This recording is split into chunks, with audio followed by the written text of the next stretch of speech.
Os mais fortes e poderosos. Esse título chama a atenção de qualquer um, e com toda razão, afinal, quem não ficaria intrigado em querer saber quais os personagens mais fortes e poderosos de ReZero? E por um pedido de um inscrito, vamos levar essa ideia em diante. Então se preparem, porque os escolhidos não são pouca coisa não. Em 10º lugar, Puck. Ele é um espírito artificial criado por Ekidona, e 7 anos antes do início da eleição, ele descongelou Emilia e começou a agir como se fosse seu amigo e também seu mentor, levando a consideração de quase um pai para Emilia. E ele já fez alguns feitos incríveis, como por exemplo derrotar o espírito carrasco Melancoera quando se transformou em sua forma besta do fim. Embora, infelizmente, não vemos muitas ações de Puck quando estava com Emilia, e muitas vezes ele a permitia morrer, o que nos faz questionar um pouco sobre suas ações e se elas são limitadas realmente ou não. Puck é um grande espírito que preside mana de fogo. Além do fogo, ele pode usar água e magia Yin e outras. Uma curiosidade é que não existe magia de gelo em ReZero. A magia que Puck usa é a magia de fogo, assim também como Emilia, pois na realidade não existe frio na vida real,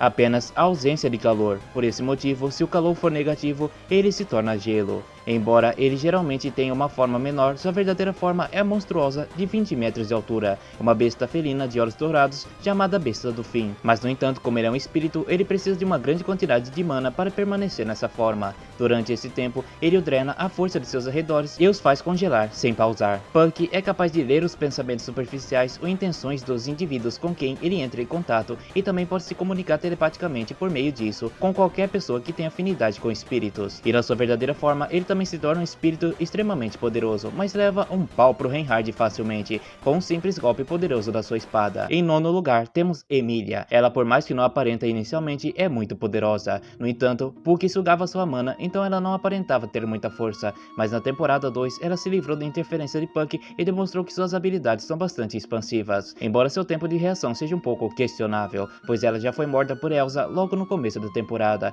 e nem mesmo Puck conseguiu sentir esse ataque chegar, o que leva a se acreditar que ambos não presentem ataques furtivos em lugares fechados, embora ela seja uma lutadora talentosa e bem instintiva, o que leva a crer que Elsa tem uma invisibilidade total de sua presença, pois se comparar com os instintos de Emilia, Elsa nunca deveria conseguir ferir ela de surpresa, muito menos Puck. Sobre sua força, ela é sobre-humana. Não temos muitas comparações grandes sobre isso, mas em vez de ter uma forma conhecida e praticada de luta, ela é uma lutadora mais instintiva, seguindo o mesmo padrão de combate que Garfield, contando com os talentos naturais de seu corpo, como a sua alta agilidade, sentidos aguçados e força física acima da média combinado com suas artes mágicas. Isso cria seu próprio estilo de luta único também. Com suas habilidades de combate corpo a corpo, Emilia foi capaz de derrotar um grupo de bandidos sozinha. Além disso, Emilia é altamente proficiente no uso das suas armas, que ela faz através de suas artes de marca de gelo, e até mesmo lutou contra a Vulcânica quando ele estava leigo. Por mais que ele não estivesse lutando de verdade com ela, mesmo assim ela conseguiu acertar seu lado fraco e despertar o dragão divino das lendas. E em questão de habilidades, ela é uma personagem com um arsenal imenso, podendo congelar uma cidade ou região inteira, como ela fez quando criança, e como ela fez no Arco 7 em Quaral, além de criar objetos e ferramentas de gelos, marionetes, soldados de gelos, barreiras de gelo, escudo e até mesmo podendo congelar o tempo criando um vácuo que o para, levando ainda em conta a quantidade massiva de mana que ela produz, podendo prolongar suas lutas sem cansar.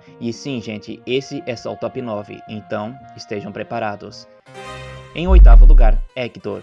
Ele é um caso bem curioso, embora não sabemos muito sobre ele, além do momento da memória de Ryuzo e Oswald em que ele caçou Ekidona há 400 anos atrás, mas essas memórias foram suficientes para sabermos o perigo de sua parte, e devo avisar que ele só não está no top 5 porque apenas não vimos a sua total força. E em questão de poderes, ele possui um campo de força invisível que é capaz de esmagar tantas coisas vivas quanto magia. Só o fato dele contorcer magia já assola muitos personagens que dependem totalmente dela. Por exemplo, o mesmo Oswald atual, se lutasse contra Hector, seria assolado facilmente. E Emilia nesse caso nem se fala, ela não aguentaria nem segundos contra ele. Talvez ele tivesse dificuldades contra Rei de Astra, mas não sabemos se lutar com as mãos também não são uma especialidade dele. Quanto mais ele fecha sua distância com seu alvo, maior é seu dano. Como o próprio Hector parece ser o centro desse campo de força que ele produz, o dano tem a maior magnitude quando entra em contato direto com ele. Simplesmente enfiando o dedo no peito de Oswald, ele quebrou seus ossos, esmagou completamente seu peito e órgãos, e torceu e esmigalhou seus membros, destruindo completamente o corpo do mago, além do seu reparo.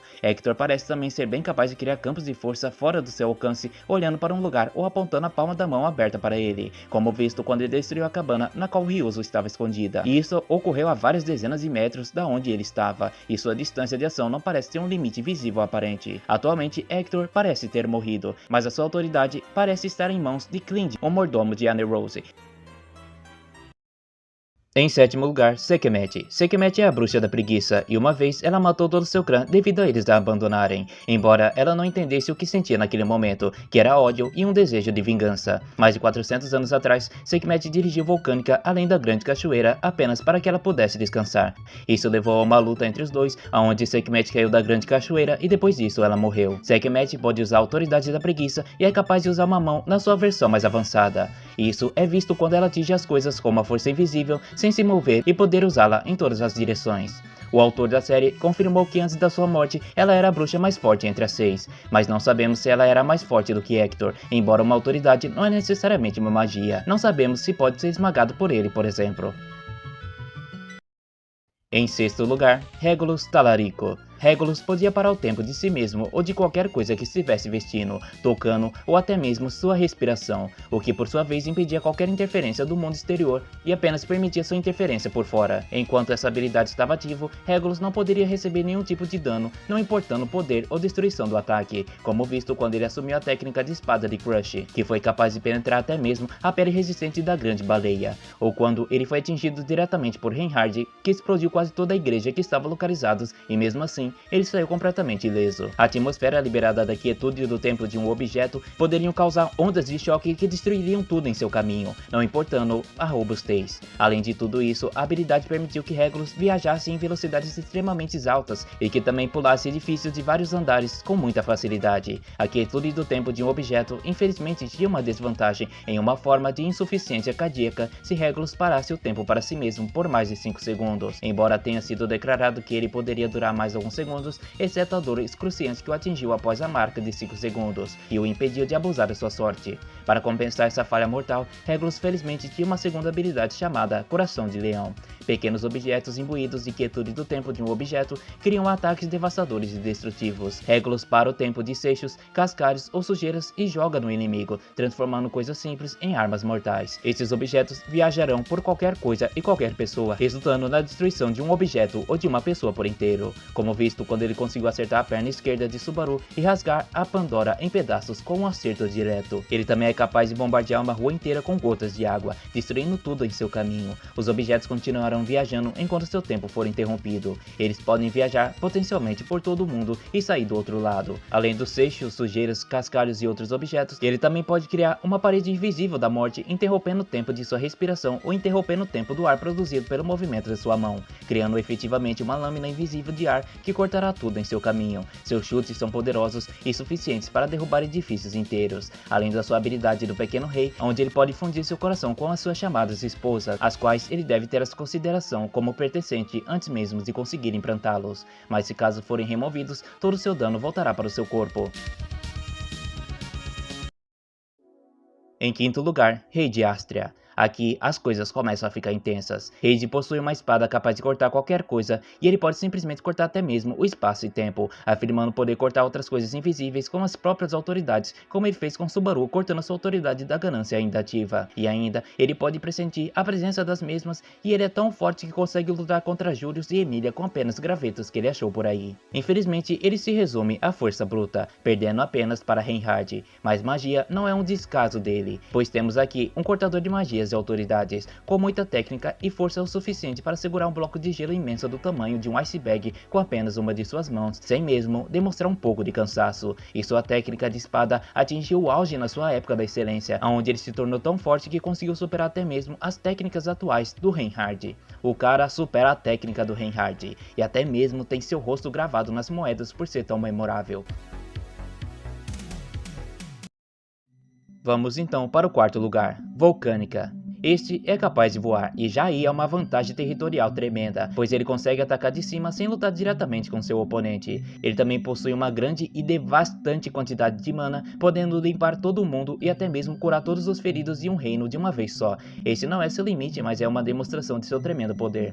A respiração do dragão, que quando solta, avança direto para seu alvo, envolvendo em uma luz azulada. Quando a luz envolve seu oponente, ele é instantaneamente transformado em pó, como se tivesse sido purificado. Volcânica usa usou este ataque contra Valkyrie para colocá-lo para descansar. É tão poderoso e quente que ele até destruiu instantaneamente os soldados de gelo de Emilia, que se dizia ser mais resistente do que o próprio aço, e de acordo com Emilia, até matou o próprio Som. Além dele ter também o sangue supostamente divino, pois Volcânica é um dragão milagroso. Diz que seu sangue é capaz de curar qualquer doença e até reverter a fome instantaneamente. Entretanto, apenas os governantes de Lugnica têm acesso a esse sangue. Para recebê-lo, é preciso matar o dragão e coletar o sangue de seu último batimento cardíaco, mas também existe a versão amaldiçoada que Subaru possui em suas veias, consequência do seu embate com Capella, além de outros atributos como longevidade, intelecto superior, força imensa e sendo capaz de derrotar Sekhmet e ainda dar um tremendo trabalho para Reinhard. E agora vamos para o top 3, esses aqui não estão de brincadeira.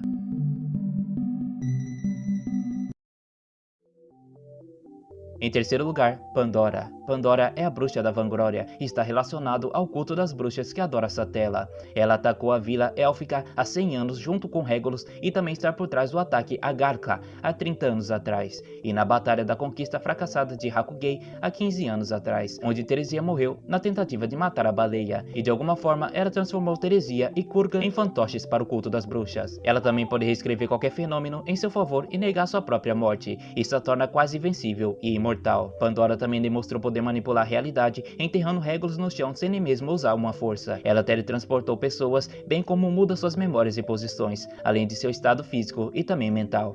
A principal razão pela qual ela não está no topo dessa lista é que ela não possui nenhuma habilidade diretamente ofensiva. Ela não prejudica ninguém diretamente, mas em vez disso, utiliza seus arredores para causar danos a eles. Em uma batalha física, ela seria completamente aniquilada, a menos que as coisas ao seu redor funcionassem ao seu favor. Não sabemos se ela pode desejar um inimigo apenas que ele morra, embora provavelmente ela faça isso possivelmente, mas ao saber da sua personalidade, talvez como ela não deseja a morte de nenhuma pessoa, priorizando a perseverança e respeito às atitudes dos outros, sem querer visivelmente destruir as batalhas e os feitos dos outros. Com isso tudo, entramos no top 2.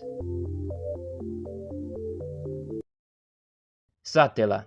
Satella é a bruxa da inveja, mas no entanto, a bruxa da inveja e Satella são personalidades completamente separadas, formadas quando os fatores bruxos foram incompatíveis com ela. As duas personalidades tendem a lutar uma contra si mesma. Satella é a personalidade que apenas quer o bem para Subaru, e a bruxa da inveja quer que apenas ele a ame incondicionalmente, aniquilando quem se opuser ao seu amor.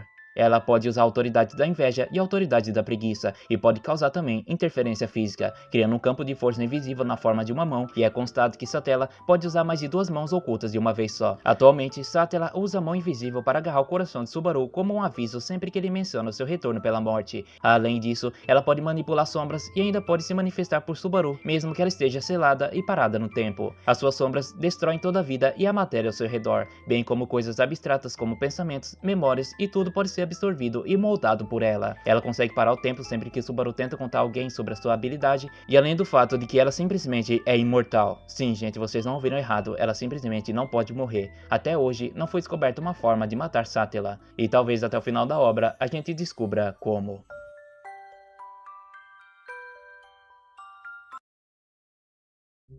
Reinhard van Astra. Chegamos nele, pessoal, o filho de Henkel Astra e Luana Astra. Esse é o personagem mais forte de ReZero. Ele é o atual Cavaleiro da Espada e membro da Guarda Real. Reinhard é conhecido como Cavaleiro entre os Cavaleiros e está atuando atualmente como o Cavaleiro de Felt. Como portador da proteção divina do Santo da Espada, que ele herdou quando tinha 5 anos de idade, Reinhard é o atual Cavaleiro da Espada. Seu poder é tão grande e avassalador que ao despertar, mesmo uma pequena parte dele, Subaru já o considerava um monstro. A principal razão pela qual Reinhard é tão poderoso e quase invencível é que ele pode desejar qualquer proteção divina. Reinhard também tem força física suficiente que ele aumenta ao absorver a quantidade incrível de mana. Quando ele está no processo de absorvê-lo, os outros são incapazes de usar qualquer tipo de magia ao seu redor. Então sim, gente, ele simplesmente anula a magia. E sim, uma curiosidade, Reinhard não possui magia de cura, mas se ele for ferido, ele é curado por espíritos que são atraídos por ele. Como o Santo da Espada, Reinhard é o mestre espadachim e empunha a espada do dragão. Reinhard é perfeitamente equilibrado em todos os aspectos. junto com a proteção divina que quase age como trapaceiro, possuindo mais de 100 bênçãos divinas, podendo ficar mais forte se estiver de dia, se estiver de noite, se estiver sangrando, e ele não pode ser atingido se não quiser. Ele tem uma bênção de beleza que o deixa mais bonito e ele ainda pode renascer. E no fim disso tudo, ele pode dar um golpe especial com sua espada que é capaz de matar o mundo inteiro com um único golpe e ainda fazer tudo renascer do zero, florescendo e restaurando tudo dos mortos. E mesmo sem a sua espada, suas mãos são tão afiadas que cortam aço como se fosse manteiga. E de acordo com o próprio autor de ReZero, a única coisa que Itape não conseguiria vencer, acreditem se quiser, é a calvície. Mas com tudo isso, Reinhard é o personagem mais forte de ReZero. E para dar um fim, vamos com uma pequena menção honrosa aqui, já que ele é o favoritinho de muita gente. Cécilo Sigmund, também conhecido como Raio Azul, e ele é o general divino mais forte do Império de Voláquia, e um tremendo causador de danos e mortes em massa. Entretanto, um exímio espadachim, que até mesmo lutou contra Reinhard e se saiu muito bem. Mas infelizmente, o nível de força de Reinhard é muito superior a dele. Mas eu não vou entrar por inteiro sobre os detalhes de níveis de forças dele, até porque eu já fiz um vídeo quase de 16 minutos só falando tudo que sabemos sobre o Raio Azul, e se fosse para ranquear ele nesse top 10, ele seria com certeza o 11º lugar, atrás de Puck.